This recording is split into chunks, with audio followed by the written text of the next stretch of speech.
33. Nadie había querido ir al aeropuerto. Mónica se había levantado casi al amanecer y estaba alimentando el horno a leña para quemar las últimas piezas de la serie. Mariana y Pablo iban al galope, cargados sobre el camino de las defensas nuevas. Cuando llegaron al bosque se bajaron y ataron las riendas de Espartaco al alambrado para que pudieran gozar de cierta libertad.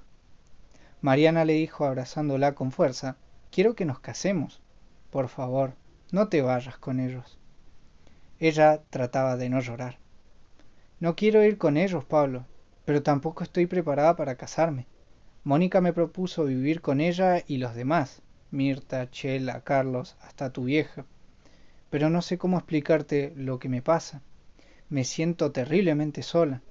Yo sé que están todos a mi lado, pero es como si un terremoto hubiese tumbado mi casa con todo lo que tenía adentro, con mis juguetes de cuando era chica, con los libros de cuentos, con mi bicicleta, con mis patines, con mis viejos, con mis abuelos, hasta conmigo misma.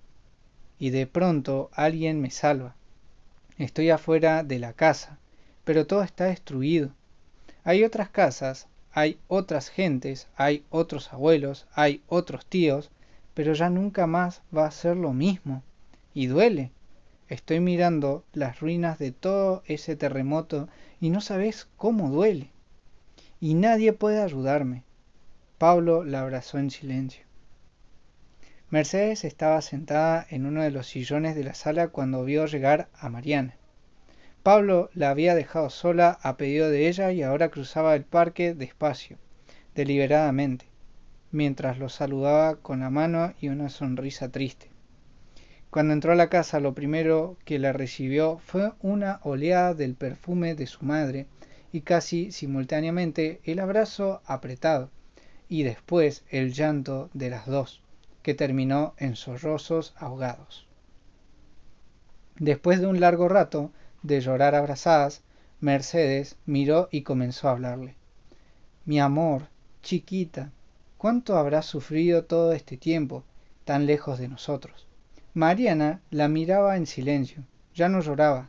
Trataba de buscar adentro suyo todo el odio que había ido sintiendo desde que se enterase de su adopción, pero, extrañamente, la invadió el sentimiento confuso, en los cuales se entremezclaban la bronca y el amor.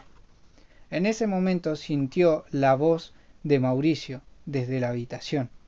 Mercedes se puso de pie y fue a vestirlo, mientras desde allá le decían a Mariana, alzando la voz: «Ya vamos, mi cielo, espera que lo ayude a tu papá a ponerse lindo para verte». Mariana tomó fuerzas, se levantó y buscó la copia de la carta reveladora que guardaba en su habitación. Se miró en el espejo de su cómoda y salió resuelta a la sala para enfrentarlos y echar por tierra todas sus mentiras. En ese momento Mercedes salía del cuarto llevando la silla de ruedas. Mauricio parecía su propio abuelo. El cabello, que siempre había llevado casi rapado, se veía bastante largo y encanecido, y dejaba al descubierto dos enormes entradas como si la frente se le hubiese agrandado. Había adelgazado mucho y la piel del rostro le colgaba a los costados de sus mejillas en pliegues gruesos. Lo que más impresionaba era su mirada. Siempre había sido dura, penetrante, y ahora se veía como ausente, subrayada con enormes ojeras, y al ver a Mariana no paraba de llorar, mientras decía con voz apagada: «¿Viste lo que me pasó?». Ella lo abrazó con ternura, como si la nueva imagen de quien siempre le había dicho ser su padre fuese algún abuelo desprotegido, intentando convocar a los vivos a través de la lástima al sentirse cerca de la muerte. No tuvo el valor de enfrentarlo. Hubiese sentido que estaba dando el golpe de gracia para acelerar su agonía. Estuvo hablando con él durante un rato y cuando lo notaron muy fatigado, la ayudó a Mercedes a llevarlo a la cama. Cuando regresaron a la sala, Mariana le dio la carta. Se quedó observando el rostro de esa mujer a la que, pese a todo, todavía seguía llamando mamá, tratando de buscar en su mente todos los justificativos posibles para poder al menos perdonarla. Cuando Mercedes terminó de leerla, por primera vez en su vida, Mariana notó que estaba desesperada. Estuvieron hasta media tarde encerradas en la sala. Mónica no se atrevió a interrumpirlas y Pablo y Ana aguardaron en su casa, luchando contra la ansiedad y las ganas de acompañarla. Cuando terminaron de hablar y las dos sintieron que ya no quedaba nada por decir, Mariana lo llamó a Pablo y le pidió que la buscara. El caballo galopó hasta la vieja fábrica de aceite, y Pablo, en medio del silencio que no se atrevía a romper, podía intuir que Mariana ya no era la misma. Algo se había quebrado adentro de ella. La tomó de las manos y esperó que ella hablara. No puedo dejarlos ahora, mi amor. Te juro que no puedo. Después de una pausa siguió ante la expresión neutra de Pablo, que la escuchaba como si estuviese hablando con un espectro. No irme con ellos sería como matarlo, y pese a todo lo que me hicieron no puedo hacerlo. Él es como si se hubiese vuelto bebé otra vez. No va a volver a caminar y sé que si yo lo abandono ahora se va a dejar morir. Es como si lo estuviera condenando a la muerte. ¿Me entendés? ¿Podés entenderme? Pablo no podía hablar. Solo le dijo no con la cabeza y siguió sacudiéndola en un gesto de negación, mientras no podía evitar que le saltaran las lágrimas.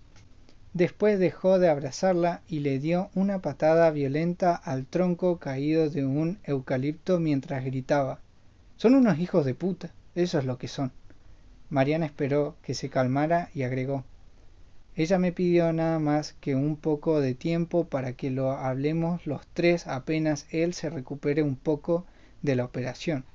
Si no los acompaño vamos a tener que hablar ahora y eso sería como matarlo.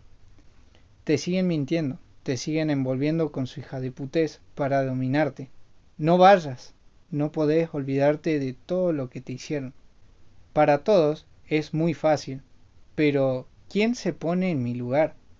Fueron mis viejos durante toda mi vida y ahora pretenden que los odie, que me olvide que estuvieron a mi lado todo el tiempo, que los condene, que entienda que son asesinos. Pero ¿me querés decir cómo hago para borrar toda mi vida? ¿Cómo hago para olvidarme para siempre de los besos, de las caricias, de los te quiero, de las noches de tormenta en que me llevaban a su cama para que no tuviera miedo? ¿Me querés decir cómo hago?» Pablo no pudo contestarle, solo la abrazó en silencio y lloraron juntos. 34. Mientras el avión iba carreteando, Mariana se acordaba del día en que viajaron a Buenos Aires con Pablo, en su cara de susto, en su ternura, en la intimidad cómplice que los unía mientras buscaba la verdad y se dio cuenta de que ya no tendría paz. Era como si estuviera partida en pedazos y complaciera a quien complaciese, ya nunca estaría entera. Solo tendría que complacerse a sí misma, pero ella estaba demasiado lejos de entenderlo todavía. Iba sentada en la ventanilla mirando el vacío que se provocaba debajo de sus pies a medida que el avión se elevaba. De tanto en tanto observaba de reojo a Mauricio y a Mercedes, que viajaban a su lado, sintiendo una infinita lástima por ellos, por ella, por todos. Lástima que fue mezclándose con la bronca que parecía resurgir con más fuerza a medida que se alejaban. Habían pasado más de 2 meses desde que llegaran al sur. Ya el otoño se anunciaba con su estallido de colores increíbles en el paisaje de postal en que vivían. Hacía mucho frío. Mauricio había mejorado notablemente y, si bien nunca dejaría la silla de ruedas, su mirada y su carácter iban recuperando la fuerza de otra época. Mariana había intentado sacar el tema varias veces, pero Mercedes siempre se encargó de aplacarla, diciéndole que esperase un poco más, que aún no era el momento. Mariana estaba escribiendo una carta y de pronto todo comenzó a molestarle demasiado. La voz de Mercedes, hablándole como si fuese una nena, los llamados imperiosos de Mauricio para que lo ayudaran a levantarse, las ganas terribles de estar entre los brazos de Pablo, el olor del río y de las islas que, desde sus recuerdos, se filtraban entre la lluvia que golpeaba a su ventana desde hacía varios días, la aparición de que todo estaba en calma. Se levantó de su silla y fue directamente a la habitación de Mauricio. Quiero que hablemos, le dijo, y su tono terminante, imperativo, hizo que Mercedes se acercara hasta ellos, con su rostro pálido, tratando inútilmente de acallarlo.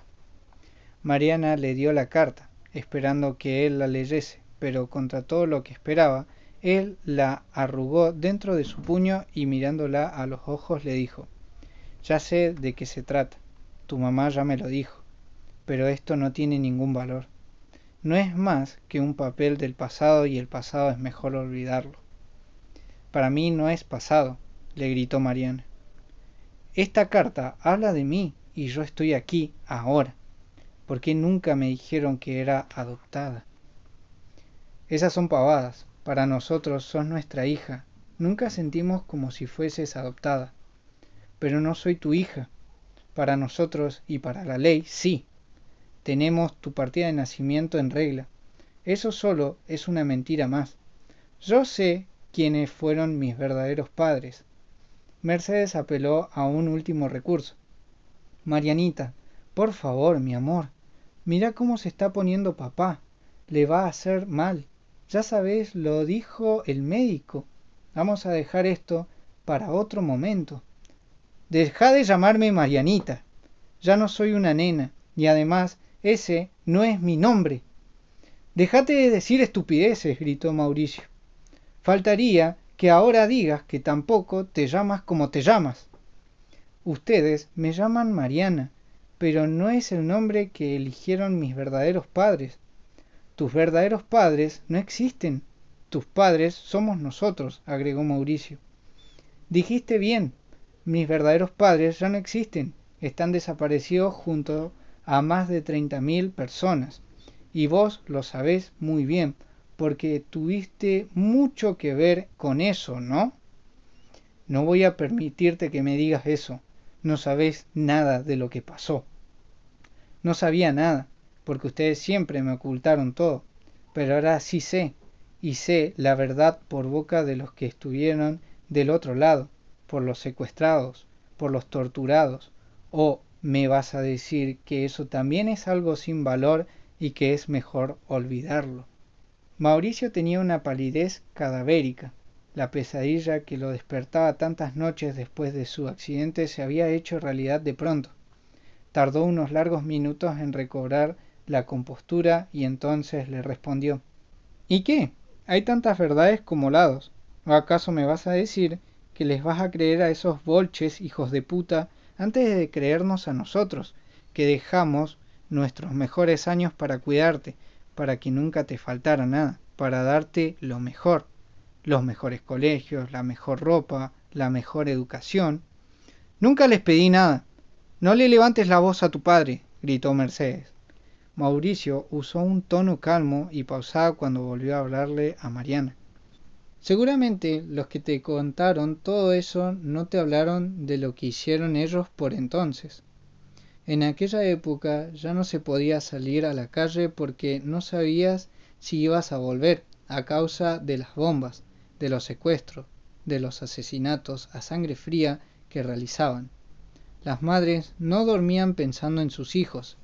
Había que terminar con todo eso y nosotros fuimos los elegidos. Nos investía el derecho y el deber de hacerlo. Ellos no eran nenes de pecho como pretenden mostrarlos. No te engañes. Eran guerrilleros, subversivos y habían que devolverle la paz al país. Aquello era una guerra. Leí muchas cosas sobre esa época y no es como vos lo contás. Decir que fue una guerra es una excusa para justificar todas las monstruosidades que hicieron», lo interrumpió Mariana.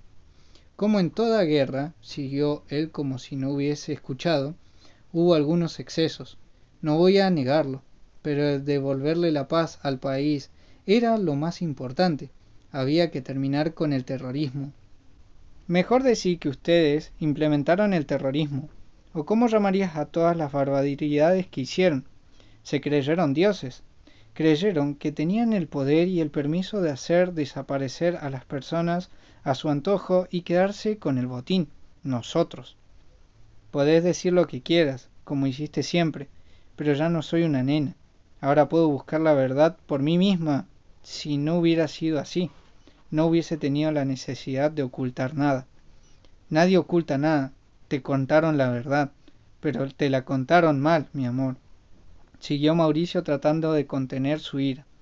Te la contaron los resentidos, los perdedores. ¿Y este también es un perdedor? Preguntó Mariana arrojando un recorte de diario sobre la cama. Este hombre estaba en la marina, con vos, y ahora habla porque no puede más con su conciencia.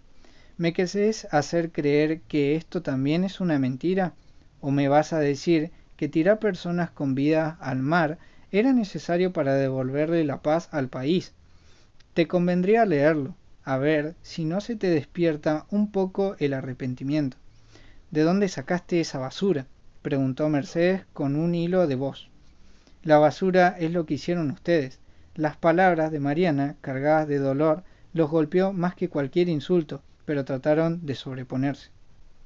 No tenés derecho a juzgarnos, le dijo Mauricio. Actuamos como debíamos. Era la única forma de terminar con la violencia de esos tiempos. De cualquier manera, eso ya pasó, Mariana. El pasado no puede modificarse. La vida quiso que fuésemos tus padres y creo que intentamos hacerlo lo mejor que pudimos. ¿A dónde vas a estar mejor que aquí? Mariana no pudo contestarles. Eran los últimos días del mes de mayo y Pablo estaba sentado frente a la ventana, observando cómo la llovizna desdibujaba el paisaje. El otoño siempre le había parecido triste. En el cielo gris podían verse hojas de los plátanos que, arrastradas por el viento, se asemejaban a pájaros perdidos. Un poco más allá se distinguían las ramas del ibirapuita, que hacía muchas semanas había perdido sus corolas amarillas. Intentaba concentrarse en lo que estaba leyendo, pero su mente se resistía aferrándose a los recuerdos del verano. La extrañaba. Sus dos últimas cartas no habían tenido respuesta y pensaba que tal vez Mariana se había dejado envolver en las gruesas telarañas y ya no quería no siquiera escucharlo, por temor a dejarse convencer. Hacía un rato que Mercedes y Mauricio daban vueltas en la cama, rumiando en voz alta las palabras que creían más adecuadas para decirle a Mariana apenas despertara. Lo va a entender, ya vas a ver. Trató de calmarlo Mercedes. Es joven, impulsiva, pero lo va a entender. Fuimos unos idiotas. Hubiéramos tenido que ganarles de mano y contarle lo que pasó antes de que se enterara sola, le dijo él. Andás a ver cómo se lo dijeron. Nos hubiéramos tenido que ir del país, como hicieron muchos, agregó Mauricio. Siempre te lo decía. Quisiera saber de dónde sacó ese diario. A ese traidor se le ocurrió justo ahora descargar su conciencia y romper el pacto de silencio. No te pongas tan mal. Yo creo que lo mejor va a ser no tocar el tema por un tiempo, dejarla que salga para que se divierta y poco a poco se le va a pasar. Quédate tranquilo. No van a tener más fuerzas ellos que nosotros, que fuimos durante todos estos años su familia. Faltaba pocos minutos para el mediodía cuando Mercedes entró a la habitación de Mariana con la bandeja del desayuno y la mejor de sus sonrisas. Vamos, chiquita, a levantarse, que hoy es otro día. Dejó la bandeja, corrió las cortinas y se sentó sobre la cama. Recién cuando quitó el cubrecamas para despertarla se dio cuenta de que solo había una almohada. Se puso a llamar a Mauricio con gritos histéricos, olvidando por un momento que él ya no podía caminar. Al rato entró en la habitación donde estaba su esposo y, con la cara descajada, se puso a leer la nota que temblaba entre sus manos. No intenten buscarme, porque no voy a volver. Cuando ustedes estén leyendo esta carta hará más de una hora que el avión estará acortando la distancia con Santa Fe. Les advierto que tengo las pruebas suficientes como para enviarlos a la cárcel y un montón de gente que me apoya y me quiere bien. no se atrevan a buscarme. Ustedes están enfermos, los dos. No hay otra forma de entender lo que han hecho conmigo, mientras afirman que me quieren de verdad.